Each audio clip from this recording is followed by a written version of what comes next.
Amanita muscaria, commonly known as the fly agaric, is a striking red-capped mushroom with white spots, often associated with fairy tales and folklore.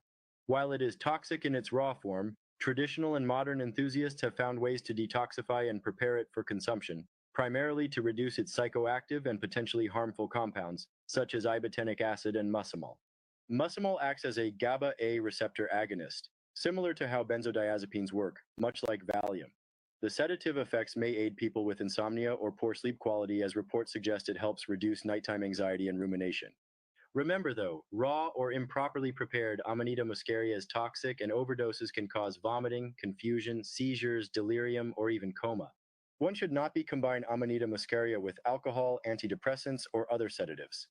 Not recommended for people with a history of mental illness, for example, schizophrenia, bipolar disorder, and others. Be sure to do your research if you intend to consume them dry in microdosing or preparing them for use on salads and other dishes.